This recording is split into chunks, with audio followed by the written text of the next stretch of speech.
আমার ঘরটা দেখেন,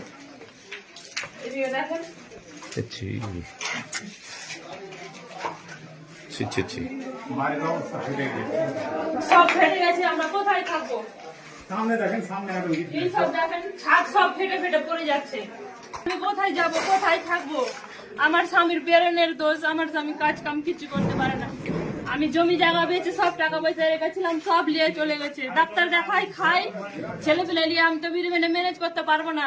আমার সব নিয়ে চলে গেছে। আমার গহনা ছিল, মেয়ের নেকলেস ছিল, আমার ছিল মালা ছিল, দুজন কানের ছিল, সব নিয়ে চলে গেছে। টাকা পয়সা, আমার বস্তা ভর্তি চাল ছিল, কিচ্ছু নাই ঘরে, এক বস্তা পেঁয়াজ সব নিয়ে চলে গেছে। আমার স্বামী তো বেরেনের দোষ বলে কাজও কম করে আগে হয়নি। কিসের জন্য হচ্ছে? আমরা ছেলে মেয়ে নিয়ে কোথায় যাবো? ওই বাচ্চা ছেলে নিয়ে কোথায় থাকবো? এইসব পুড়িয়ে দিয়েছে তো কি নিয়ে থাকবো? কে এইসব করেছে আমাদেরকে? আমার স্বামী উচ্চে নিচে কাউর সঙ্গে কথা বলতে জানে না। আমার ঘরে এসে সব চিন্তাই করলো, পরে নিয়ে গিয়ে না আগুন দিল, চিন্তাই করে নিয়ে গেল। আগুনটা না দিত তবে তো আমি থাকতে পেতাম দুটো ছেলে মেলে নিয়ে।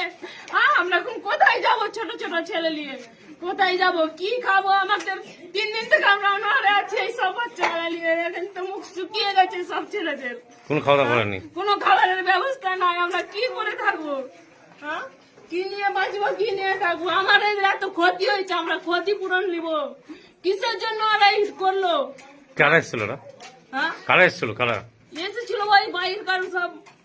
হিন্দু তো কেউ নাই, সব মুসলিম এসে করেছে এইসব। আপনার নাম? আমার নাম দীপা মন্ডল। আপনার স্বামীর নাম? আমার স্বামীর নাম দেবগণ মন্ডল। সে তো কিছুই করতে পারে না, তার বেরেনের দোষ। সে বেরেনের ওষুধ খাই, ওষুধ আমি বের করতে পারিনি। সে ওষুধ সব পড়ে গেছে। এখন আমি ওকে কি খাওয়াবো? ঘরে টাকা নাই, পয়সা নাই, আমি কি দিয়ে কি করবো? টাকা পয়সা সব নিয়ে চলে গেছে। দেখেন এখানে বাক্স, ওখানে বাক্স। আমার টিউবকল ছিল, সব ভেঙে ফেলে দিয়েছে। টালের ঘরে রান্না করি, ওটাও ভেঙে ফেলে দিয়েছে।